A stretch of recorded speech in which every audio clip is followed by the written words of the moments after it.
Welcome, everyone, to this session. Today, we're really getting into something I think a lot of directors find, well, both incredibly challenging, but also maybe the most rewarding work there is. We're talking about those scripts, the abstract ones, fragmented, maybe really unconventional, and how you take that feeling sometimes of just holding fog, you know, and turn it into something concrete, something an actor can really grab onto behaviorally, making it feel urgent, human.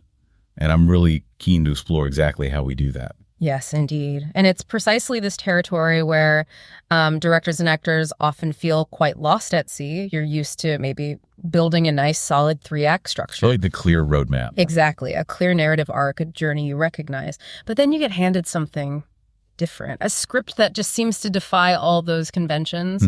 No obvious conflict, maybe, no traditional destination in sight. And the rules, well, they aren't immediately apparent. These are what we're calling non-traditional texts. And they really do demand a particular kind of mastery from you, the director. Absolutely. They can feel like, well, you said it, like a fever dream sometimes. Yeah. The language itself might be incredibly poetic, right? Or fragmented. Or surreal. Yeah, surreal, ambiguous, maybe be full of non sequiturs. It creates this feeling of a floating world. Disconnected somehow. Totally. And sometimes they're just wildly absurdist or highly stylized, or maybe so open-ended they almost feel semi-improvised. And often heavily symbolic, metaphorical, presenting concepts, ideas, rather than just straightforward statements. Which demands that you and your actors look way beyond the literal meaning on the page. Far beyond. And the initial reaction for many, let's be honest, is terror. Yeah, I can see that. It's like being handed that handful of fog when you're used to bricks and mortar. And the temptation, the big trap, is to get lost. Lost in intellectual interpretation, focusing only on the aesthetics or delving into philosophy, just hoping meaning will somehow bubble up. But that's where it goes wrong. Yeah. Where performance becomes, I don't know, self-indulgent or just unclear. Opaque. Indulgent, exactly. And that's precisely why your fundamental job as a director doesn't change one bit. No matter how unconventional that text looks on paper, your unwavering mandate always is to provoke and sculpt behavior. Behavior that is real, motivated, compelling. Not symbolic wallowing. Never symbolic, never merely decorative. It must always be profoundly, unapologetically human. And when that traditional structure seems to dissolve on the page, that's when the 12 steps of the Chubbuck Technique become, well, not just helpful, they become essential. They become the shared language. Your shared language, yes. Yes. With your actors. For anyone less familiar, perhaps, the technique is a very systematic framework. It empowers actors to connect their own inner lives, their pain, their joy, their hungers, directly to their characters' objectives. It's a roadmap, really, for unlocking authentic, high-stakes behavior. And when the literal map of the script disappears, these 12 steps allow you, the director, to impose intention onto what looks like chaos, to fight for meaning within that abstraction. So you become the guide when the map's gone. You are the guide. You push your actors inward. Compel them to tap into their deepest emotional GPS, if you like, fueled by their own lived experience, their psychological hungers, and that absolutely unshakable, primal need to win.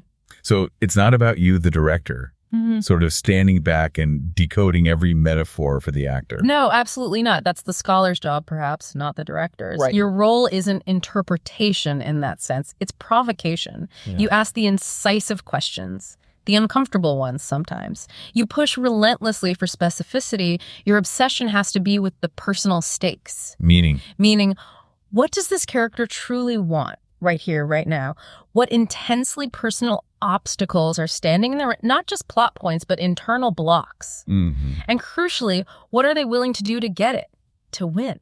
That obsession becomes your lifeline. It's the mechanism, the engine that transforms something nebulous, abstract into something actionable, urgent. Because the human truth is always in there somewhere, even if the dialogue is about, I don't know, talking teacups. It's always there. No matter how surreal the dialogue, how illogical the story might seem at first glance. You just have to hunt for it. Relentlessly, side by side with your actors, like a detective on the trail of something vital. So even in the strangest world, the character still operates with some kind of internal logic, a driving force. Oh, absolutely. The character always possesses a fundamental need. They're always fighting for something. And they live within a world, even a fantastical one, that has its own inherent rules. Maybe unspoken rules, but rules nonetheless. And part of your job is defining those rules. Especially in these non-traditional texts, yes. You help define and clarify those rules in rehearsal. Your power as a director, it doesn't lie in some high-minded intellectual understanding of the scene's abstract themes. It lies in igniting your actors' relentless pursuit of their truth within that world, forging those undeniable connections, finding the electricity where none seems to exist on the page. That's the challenge, then. It's the profound challenge, yes. But frankly, it's also the immense opportunity that this kind of material presents. This is how you, as a director, take the most unorthodox script and elevate it. Transform it into something truly unforgettable, deeply human. Okay, so given all that, when you're faced with this creative fog, this abstract text, how do you even begin to find your bearings? How do you ensure that overall objective cuts through everything and grounds the performance? Right. So the first principle, even when the language is profoundly abstract, maybe poetic or symbolic, the character underneath is fighting for something concrete, something vital to them. Your absolute first responsibility as the director is to help the actor locate that singular, undeniable want, their overall objective. The big goal. The big goal, the thing that drives them through the entire story, even if the story is just fragments. And this is where your relentless precision becomes critical. You have to coach the actors to strip away that poetic veneer, dig through the layers of metaphor, the symbolism, get underneath it all, until they uncover the underlying primal need. And you're saying this isn't like analyzing a poem in English class? Emphatically not. It's not about decoding symbolism like a literature professor. Forget that. This is about urgent, precise questioning aimed right at the actor's core. Like what? What is their hunger? What's the famine inside them? What is the one thing they're fighting for with every single fiber of their being, even if the text never comes out and says it? So the overall objective becomes this shared compass for you and the actor. When the narrative path isn't clear at all? It's exactly that. It's your North Star. Without that clarity, an actor can so easily get lost in what I sometimes call the beautiful vagueness of the text. They end up just performing for mood or tone or atmosphere, which is, well, it's usually empty. Can you give an example? Sure. Imagine a character, maybe they deliver a monologue about the whispers of ancient stars. Okay. Poetic, abstract. Right. If you don't anchor that in a strong objective, it just stays pretty words floating in the air. But what if the actor is fighting to convince someone of a hidden, dangerous truth, and they're using those stars as their evidence? Oh. Or maybe they're trying desperately to escape a painful reality right in front of them, retreating into the cosmic to avoid connection. Suddenly, those abstract whispers become deeply personal, urgent, driven. Got it. So you have to coach your actors, help them understand they are not merely delivering poetic dialogue. Every single line, every gesture, every tiny pause, it's all a strategic move, a tactic in pursuit of something absolutely vital to them. So even if they're pleading with the moon or screaming into a void for recognition, yes, it has to be rooted in a concrete, actionable desire. What do I want to get by doing this? Because without that absolute clarity, that unwavering pursuit, the abstraction, no matter how beautiful it might look or sound, it risks just being aesthetic wallpaper. Precisely, just wallpaper. Yeah. The performance simply is rather than does, and that's death on screen. Your job is to ensure the performance always, always does something to someone. For something, always. Without this clarity and pursuit, the scene becomes cerebral, detached, maybe visually stunning, maybe sonically interesting, yes, right, but utterly empty of urgency or real human connection. Just floats. It floats instead of pulsing with authentic life. So your directorial notes, they can't just be about mood or make it more mysterious. They have to always connect back to what is the character doing right now to win their objective, even if that objective is buried deep within a stream of surreal consciousness. That focus on behavior, on purpose, it leads us right into the individual moments within the scene, doesn't it? Yeah. How do you maintain that tactical pursuit when the dialogue itself feels chaotic or fragmented, when the lines seem disconnected? Right. Because even in the most fragmented, the most surreal texts, each moment, each beat, each individual line remains a tactic in pursuit of a larger goal, which is the scene objective for that particular encounter. Your job, again, is to anchor the actor in that relentless pursuit, no matter how loose or fractured the scene might feel on the surface. There's a trap there, isn't there? Thinking fragmented dialogue means fragmented intention. A huge trap, and it's absolutely wrong. Fragmented dialogue does not signify fragmented intention. Every strange word, every ambiguous phrase, every non sequitur, it's still a stepping stone, a move the character is making to try and get something essential from the other person or from the situation. Even if the actor feels lost. Especially if the actor feels lost, adrift in a sea of non sequiturs and stylized imagery. Your job is to provide that unyielding clarity underneath, that drive. So you're really hammering home that a line, even if it's incredibly poetic or abstract, isn't just a beautiful phrase to be admired. No, it's a strategic maneuver. It's a carefully chosen action. You must clarify with laser precision what is the character trying to get in this specific moment from the other person. And this isn't some theoretical concept you chat about over coffee. Right. This is visceral, personal. It's a tactical move the actor has to execute with their whole being. You are not there to interpret the scene like a literary scholar dissecting a poem. You are there to sculpt behavior that makes the story playable, that gives it pulse, urgency. And finding the beats becomes crucial, even if they're hidden. Absolutely crucial. Guide your actors to identify those beat changes, even in the most opaque, difficult text. And these aren't arbitrary pauses for effect. They are moments where the character shifts their strategy, changes their approach, or their emotional state shifts in response to something the other person did or said, or something internal surfaces. So you coach them to make bold choices within those beats. Bold tactical choices, yes. Emotional clarity has to cut through the textual ambiguity, always, like a sharp blade through dense fog. Okay, let's take an example. If a character says something really obscure like, "The redbird sings only of forgotten dreams," it's not just an image. No, it's a specific doing. It's aimed at affecting their scene partner in a very particular way. How so? Well, is that character using that image to try and evoke profound sympathy? Are they playing the victim, hoping the other person will offer comfort or help? Or maybe the opposite. Or maybe they're subtly trying to blame the other person for those forgotten dreams, using the image to push guilt onto them. No. Or perhaps they're trying to create emotional distance, retreating into their own internal poetic world to avoid real connection, to shut the other person out. So many possibilities from one line. Infinite possibilities, but they must choose one specific action. Every fragmented sentence has to land like a weapon, or a plea, or a seduction, or a demand. Every poetic image has to function like a chess move in their game. You direct them to play each line like it matters, like the outcome of the entire scene hangs in the balance. Because for the character, it does. For the character, it absolutely does. The structure of the text might appear loose, maybe even chaotic. But your strategy as director and your actor's strategy within the scene must remain laser sharp, focused. That clarity of tactical intention becomes the scaffolding. It's what holds the whole scene together. Otherwise, abstraction becomes indulgence, empty gesturing, devoid of real human stakes. But with that tactical clarity, the scene gains shape, tension, undeniable momentum. You, the director, are the architect of intention. Build it.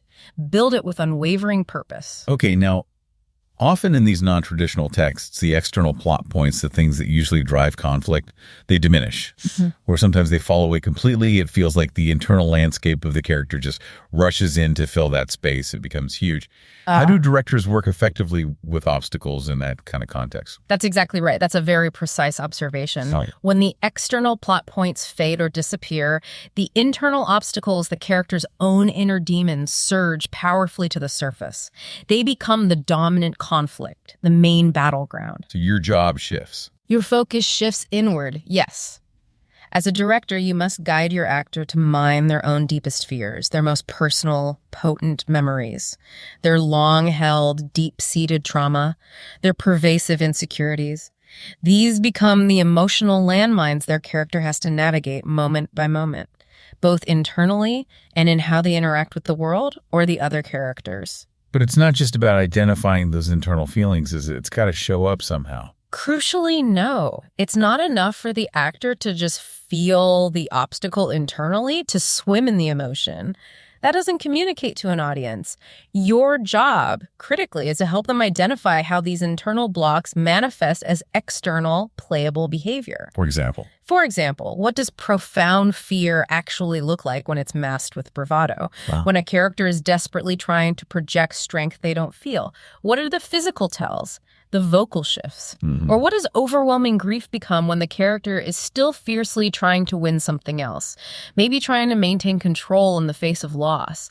How does that grief twist their actions? So you need to see the tangible behavioral result of that internal struggle. You absolutely must see it. And the more surreal or abstract the material gets, the more you must insist on this kind of deep emotional anchoring. Encourage the actor, yes, to personalize abstract moments, use powerful substitution, use emotional recall to connect to the feeling, but then this is the vital next step, direct them to do something with that emotion. Channel it into action. Channel it into action. Do not allow actors to simply drown in feeling, to wallow in their pain or confusion. Steer them relentlessly toward action, toward pursuit, their pain, their fear, their trauma.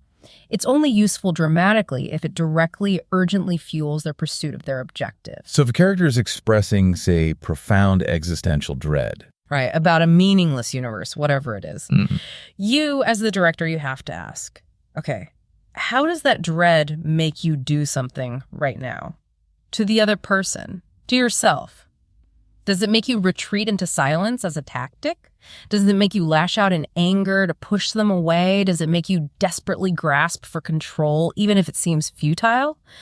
The emotion must fuel the action. Otherwise, it just stays internal, inaccessible, and frankly, self-indulgent. And it feels like, for the director, this requires a certain level of personal engagement, too. You have to bring your own truth to it. Oh, absolutely. This isn't just about guiding the actor. You, as the director, must also look inward. You have to ask yourself, what part of my own truth is being touched, maybe provoked by this material? What personal fears or desires or unresolved experiences resonate with this character's internal struggle? Why is that important for the director? Because the more personal you make your lens, the more authentically, the more effectively you can challenge your actors to do the same. That shared vulnerability, that willingness perhaps to expose a bit of your own connection to the material, that's what gives even the strangest, most abstract scenes their undeniable heartbeat. It keeps it human. It keeps it human. It prevents the work from becoming merely academic or intellectual or purely stylistic. It grounds it in shared, raw human experience. And that's what connects with an audience, always. Building right on that, these non-traditional texts, they're often just drenched in metaphor and symbolism. How do we take those abstract symbols and translate them into something tangible for the actor, something they can really embody? This feels like prime territory for substitution. You're absolutely correct. It is the territory for substitution. Abstract text is, as you say, often rife with metaphor. Your absolute imperative as a director is to meet that metaphor head on with profound personal meaning for the actor. So if your character speaks to the moon, let's say, you must immediately prompt the actor, who is your moon? Not just, what does the moon represent? No. Forget represent. Who in your life evokes that specific kind of awe, or that specific aching yearning, or that burning anger, or that particular shade of heartbreak that the moon in this text seems to embody for the character? This is precisely where your precise, targeted leadership cuts through the poetic vagueness and sparks deep, authentic, emotional truth. You have to help them translate the grand symbolism into excruciating, immediate, personal specificity. Yes. Yeah.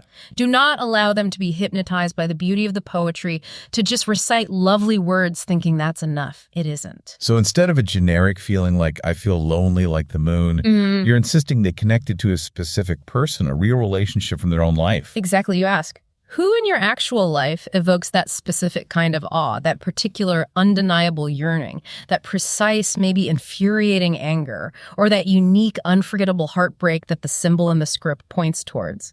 Substitution is your most powerful key. It's what anchors that abstract language in urgent, personal, high stakes. And the substitution needs to be emotionally equivalent, not just intellectually similar. It has to be a visceral emotional equivalent, yes. Not just a neat poetic parallel or an intellectual match. Guide your actor to find substitutions that genuinely resonate deep within them. For instance, if the character talks about a haunted forest where memories gather, you don't let them off with a vague idea. I push them. You push them. Okay. What specific place in your life holds that exact kind of fear for you, that kind of suffocating memory? Where do your personal ghosts gather? Be specific. See it. Feel it. And then once they have that person or place, you go further. Yes, you absolutely must go further. Once they have chosen that substitution, once that real person or place is firmly, vividly present in their mind, you ask the crucial questions. What do you desperately need from that person right now? Or what do you desperately need to achieve in that place? What would winning or losing that connection or escaping that place truly mean to you? What would it cost you? What's the deep down price? The cost. The cost is everything. Substitution transforms an abstract symbol, the moon, the forest, whatever it is, into a real person they desperately need to affect, or a real place they urgently need to escape or conquer. And when that need, that potential cost, is absolutely real and specific for the actor, the performance becomes undeniable. It comes alive with authentic stakes. Your job is relentless insistence on this clarity, this personal truth, buried beneath even the most chaotic or symbolic surface of the text. That whole idea of making the abstract concrete, it seems to flow right into the concept of inner objects as well. In these worlds where maybe nothing makes literal sense, how do inner objects provide that essential clarity, that anchor for the actor? Well, when nothing in the written text seems to make literal sense, when the environment is surreal or the narrative just defies logic, inner objects become absolutely essential. They provide unwavering clarity. They act as profound emotional anchors in what can feel like a vast, confusing sea of ambiguity. So what's your role as director there? Your role is to help the actor vividly recreate inner images. And these aren't just fleeting thoughts. They are fully formed, sensory-rich mental projections. Projections that charge the performance with undeniable authenticity. The actor has to truly see these images in their mind's eye. See them, hear them, feel them. All of it. They must recreate specific memories with astonishing clarity. They must allow their imagination to give tangible form to the formless things mentioned in the script. These aren't intellectual constructs. They are fully realized mental projections that stimulate real, involuntary physical and emotional responses in the actor's body. So it's about building an entire sensory experience internally. Every detail, every sense needs to be activated. Exactly that. You encourage your actor, you push them to treat their inner objects like living, breathing memories or projections, complete with smell, color, sound, texture, temperature, everything. Push them to describe out loud what they see, what they hear, what they feel. Deepen the detail relentlessly until the imagined becomes almost indistinguishable from something real. Why is that sensory part so critical? Because that sensory specificity is paramount. It's what allows the actor to behave truthfully, to respond organically and spontaneously, even in the most bizarre or abstract circumstances. Let's take an example. Say a character talks about a shimmering jewel that holds the world's sorrows. Okay. You don't just let that float. You press the actor.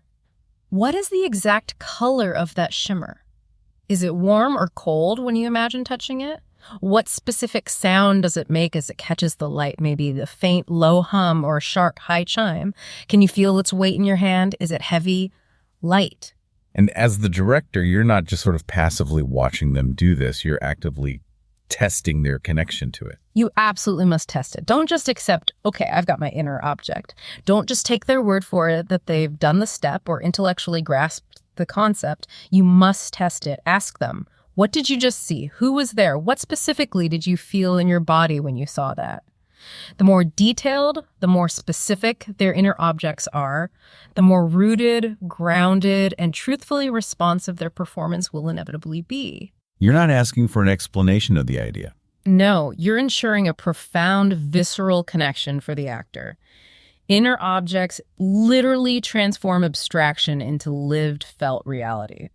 This is what makes a truly bizarre line about, a burning tree or a glass-winged angel or a landscape that melts and reforms suddenly feel intensely human and urgent. Because if the actor truly sees it, If the actor truly sees it, believes in it with all their senses activated, the audience will feel it too. Their body will respond with truthful, involuntary impulses, a flinch, a sigh, a change in breathing, but only if you, the director, have directed them to create an inner world vivid enough, detailed enough to genuinely provoke those impulses. even in scenes that feel dreamlike or highly abstract where the narrative seems completely untethered, you're saying there's always an underlying rhythm, a pulse. How do we find that rhythm through beats and tactics, especially when the text itself seems so disconnected? Yes, even the most dreamlike scenes possess crucial dynamic shifts.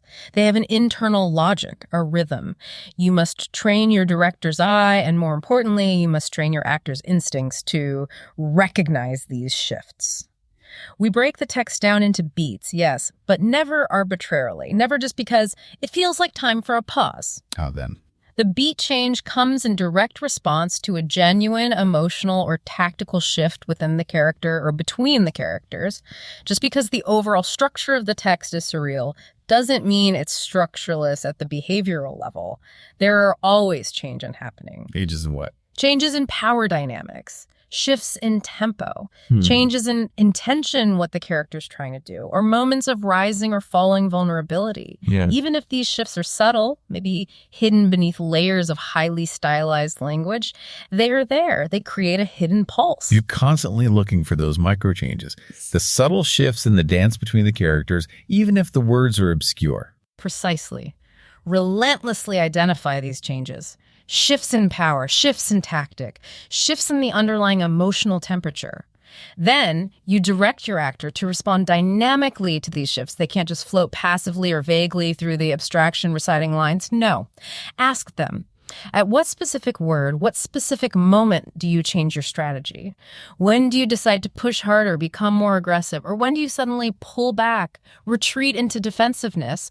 When do you shift from demanding something to pleading for it? And each shift is an opportunity. A potent opportunity, yes, to raise the stakes, to escalate the conflict internal or external, or sometimes to deepen intimacy, even in a strange way.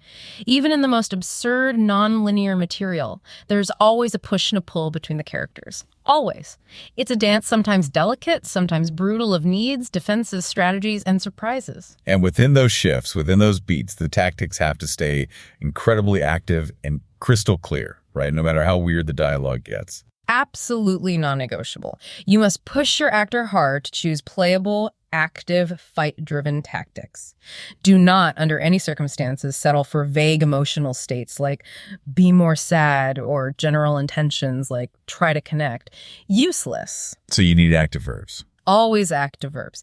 Each beat must be fueled by a clear, urgent action to seduce, to humiliate, to challenge, to rescue, to blame, to manipulate, to pacify.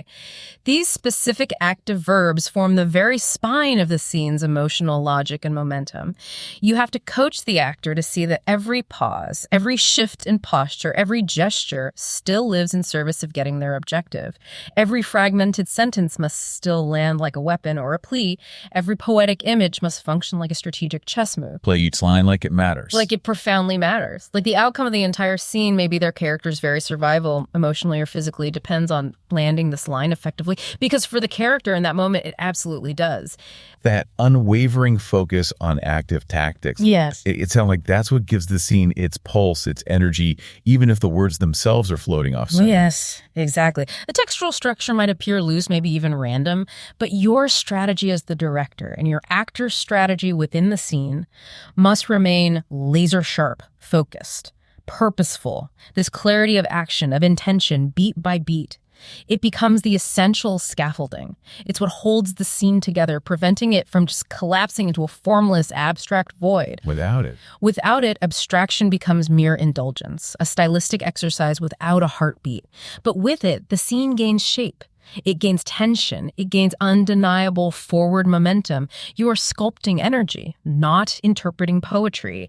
And that is how you transform the abstract into a living, breathing, high-stakes battle. Okay, let's shift slightly. In so many non-traditional scripts, the moment before a scene starts or the character's broader previous circumstances, they're often completely missing, or maybe just vaguely hinted at. Characters might just appear in some strange place, saying strange things. Yeah.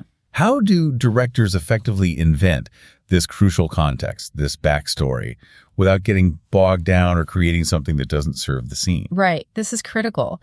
If the script provides no setup, no clear indication of where the character just came from or what just happened to them, you, the director, must ruthlessly and precisely invent one. You must not allow your actors to simply enter a scene cold without immediate specific context. You have to create a compelling launching pad for their behavior. A launching pad, I like that. Yes. Ask yourself and push your actor to define what just happened in the seconds or minutes before this scene began that made this character need to speak, need to act, need to be here. What specific emotional event, what intense internal pressure, or what external trigger has driven them to this precise, often unusual moment? Because without a believable, deeply felt moment before, their entrance will feel disconnected, floaty, vague, or worse, purely theatrical and false.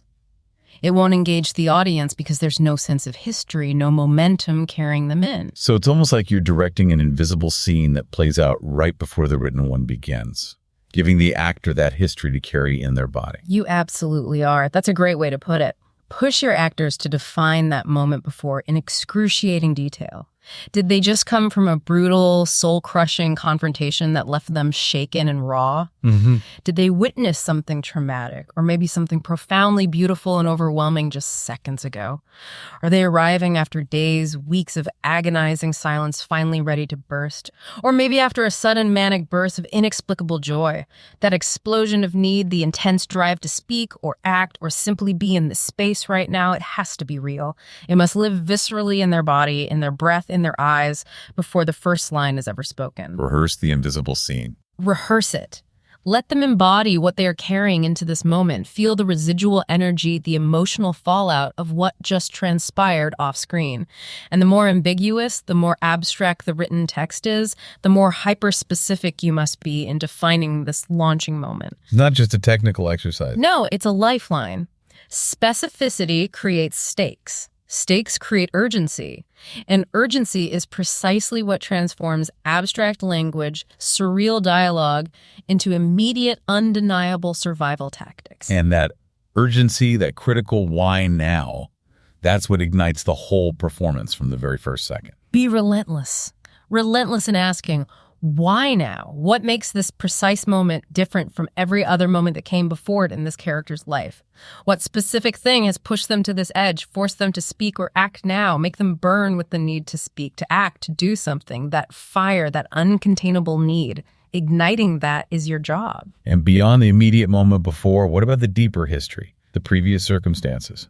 Equally important. You must also construct that broader narrative timeline, especially when the script leaves it blank. Insist that your actors fill in those gaps. A character doesn't just materialize in a surreal void speaking riddles without an internal cause, without a history that shaped them. Something specific, something lived, even if only vividly imagined in rehearsal, brought them there. Push your actors to construct a detailed emotional and narrative timeline leading into the scene, even if it's entirely fabricated based on clues in the text or pure invention. So again, it's not enough to say, oh, my character is generally sad. You need to know why they're sad now. What specific event or accumulation of experiences triggered this particular manifestation of sadness? And crucially, what does that sadness drive them to do? Precisely. Was there a specific act of betrayal in their past that echoes now? A profound, unresolved loss? A sudden, shattering revelation that changed their whole worldview just before this. A long-burning secret finally bubbling to the surface after years of suppression. What specifically led your character to this strange expression, this peculiar action, this way of being in the world right now?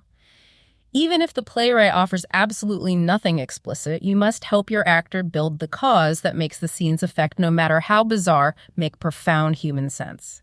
Because if you don't build that connective tissue, if you don't create that connective tissue, that invisible through line of cause and effect, the performance will inevitably feel disconnected, untethered from any recognizable human experience.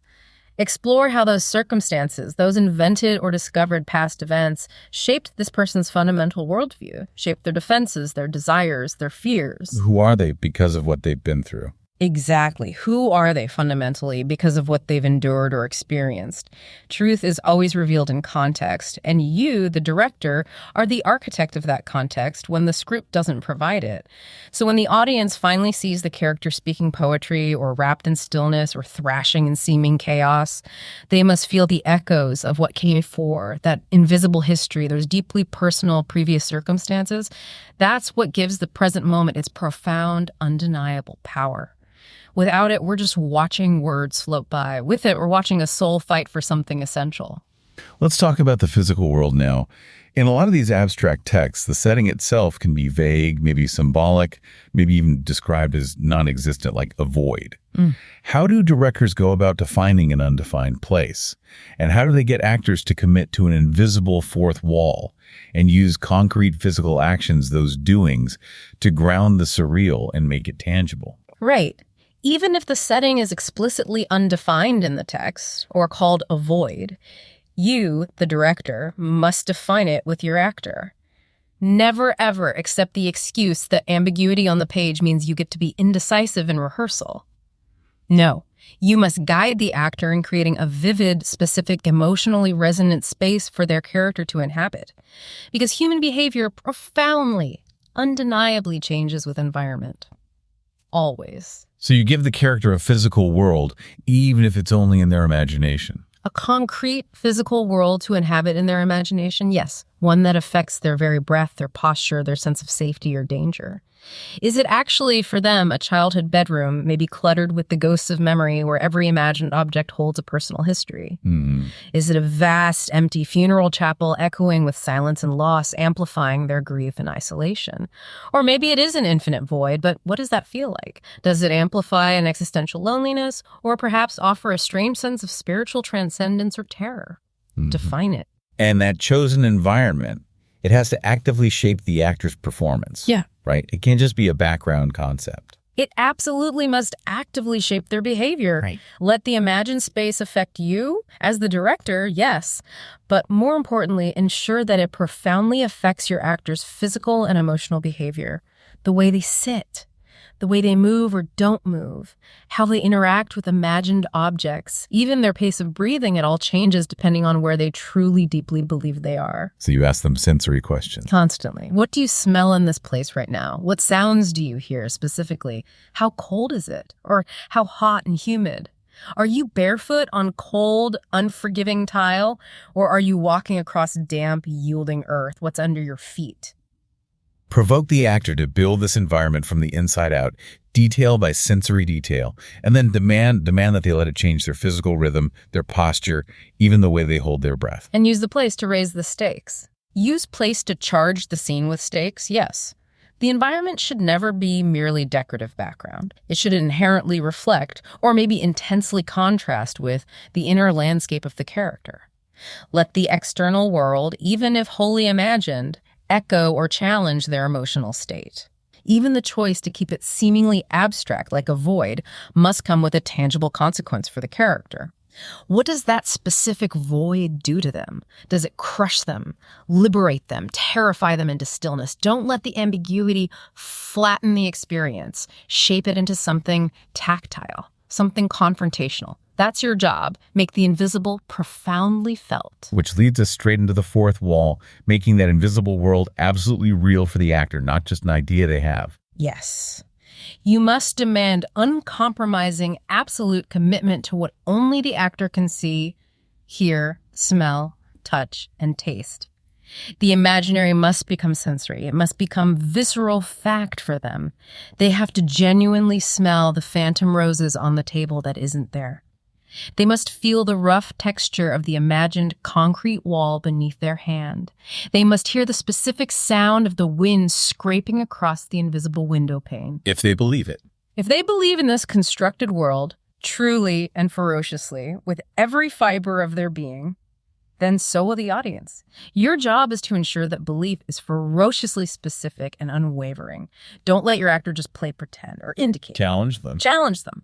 Push them to build a world in their mind that is so meticulously detailed, so sensory rich that it literally invades their body, that it shapes their physical and emotional responses involuntarily. Ask them, what color is the light hitting your face right now? What's the exact temperature in this room? How does the floor feel beneath the soles of your shoes? Is there a draft?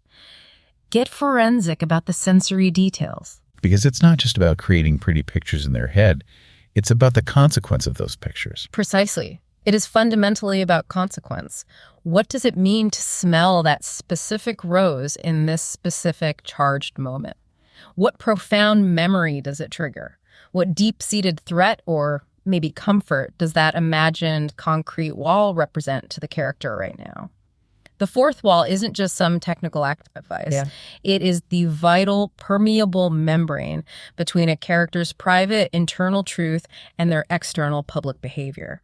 If the actor truly believes in the world they have constructed on the other side of that wall, that world will shape their choices in ways they simply cannot fake. You have to push them past the surface. Push them past surface-level imagery into deep emotional and physical reality. If they don't commit absolutely to the invisible, the audience will never follow them there. But if they do, if they treat the imagined world as gospel truth, you unlock something far more powerful than simple realism. You unlock faith. You unlock belief. And finally, within that space, those doings, the small, maybe seemingly mundane physical actions that can anchor everything, grounding the surreal. Yes. Use these physical actions, these simple doings, to tether yourself and, more importantly, your actor to tangible reality. Even in the most wildly avant-garde work, human beings still fiddle with rings. They adjust their coats. They light matches. They absently smooth a wrinkle in their clothes. Let these simple human behaviors pull complex emotion out of the abstraction. Ground it. Your job here is to insist that these physical doings are never arbitrary. They're always chosen, motivated, and profoundly meaningful for the character in that moment. So you ask why? Always ask why. What specific object do they reach for and why now? Are they doing that to try and stay grounded in a moment that feels chaotic and overwhelming? Are they doing it to distract themselves or the other person from their own vulnerability? Are they trying to assert some tiny bit of control over a situation that feels completely out of their control? So even something as simple as a character stirring a cup of coffee could be a profound expression of their inner world, yes. Even in the most abstract scenes, characters exist in physical bodies, and bodies do things. This is your most powerful, tangible anchor. Encourage experimentation and rehearsal. Absolutely. Encourage your actors to explore these gestures, these doings in rehearsal, to experiment with props, real or imagined, to find tasks that align with their character's internal world and their scene objective. That character stirring coffee, as you said. Are they trying to soothe themselves? Are they trying to mask profound nervousness? Are they trying to assert a fragile sense of routine in the face of utter chaos? You must help the actor choose behavior, choose doings that powerfully reflect what they want and what they fear in that specific moment. And behavior provokes emotion. Behavior doesn't replace emotion. It powerfully provokes it. It unlocks it. The seemingly simple physical act of fumbling with a lighter can ignite not just a flame, but a searing memory, a wave of grief, a sudden surge of anger within the actor, spontaneously. So be constantly on the lookout for physical truth, for those small actions that rise not from some superficial stylistic choice, but from urgent, undeniable inner necessity. That is what makes an abstract scene feel lived in, authentic, undeniably human. That is how behavior becomes the crucial bridge between symbolism and raw emotional urgency. Wow. This entire session has really, I think, illuminated how these non-traditional scripts, they aren't insurmountable obstacles at all. They're actually profound opportunities for deeper, maybe more truthful work. Precisely. That's exactly the takeaway. They are not inherently harder, just different. They simply demand more rigor, more trust between you and the actor, and ultimately more profound truth from both of you. So don't allow yourself as the director to be hypnotized by the mystery of the text, by its apparent lack of traditional structure or its poetic surface. Your job, your core mandate, always is to build that structure from within, to demand clear, actionable behavior, and always to make it intensely personal for the actor. That is how you transform ambiguity into undeniable, compelling power on screen. So the message is embrace the weird. Yes, absolutely. Do not fear the weird. Don't shy away from the abstract or the unconventional. Lean into it. Embrace the material that other directors might label as inaccessible or too out there or unfilmable. This is precisely your proving ground. This is where you can truly hone your craft and find unique voices. And push the actors deeper. Invite your actors to go deeper, yes. Not broader, deeper. Deeper into their own wounds, if necessary. Deeper into their personal histories. Deeper into their most intimate, perhaps hidden, emotional truths. It is not your job to intellectually explain the weirdness of the script. It is your sacred job to excavate what is profoundly, universally real inside that weirdness. Guide them past just being clever. Guide them past mere cleverness, past intellectual understanding, and into fierce confrontation. Confrontation with themselves, with their scene partner, and with the very text itself. Wrestle with it until its true beating heart bleeds through. And always the focus must remain on the stakes, what's truly at risk for the character. Push relentlessly for stakes. Never ever settle for superficial style or empty aesthetic flourish. Don't allow the visual possibilities or the poetic language to distract you or your actor from the urgent human need that is always buried beneath the surface, no matter how abstract it looks. There's always something to fight for. There is always something at risk for the character. Always something primal to fight for, to win, or maybe desperately to avoid losing. You are there, as the director, to strip away the mask of extraction, the mask of poetry, and reveal what is bleeding underneath. The core desire, the deepest fear. Exactly. That is how you transform the symbolic into the tangible, the palpable, the unforgettable. Find the intensely personal hidden within the poetic. Find the primal human drive pulsing beneath the avant-garde. Ask yourself constantly with brutal honesty, what does this scene truly cost this character? And what does it cost you? And just as critically, yes. What does it cost you as the director? How does this material challenge your own truth, your own comfort zones, direct from that raw, vulnerable, honest place? Because every dream, every nightmare, every abstract expression, no matter how surreal it appears, it always has its roots in real pain and real desire. Always. Your job, your sacred trust as a director, is to dig down, to unearth those roots, and to ensure that we, the audience, don't merely hear the poetry with our ears or appreciate the style with our eyes, but that we feel the truth of it deep in our chests, right in our guts. That, and only that, is when abstraction transcends mere concept and becomes truly, profoundly unforgettable. It's a powerful thought to conclude on. The fourth wall in places do not protect actors. They trap them inside the world where truth has no escape.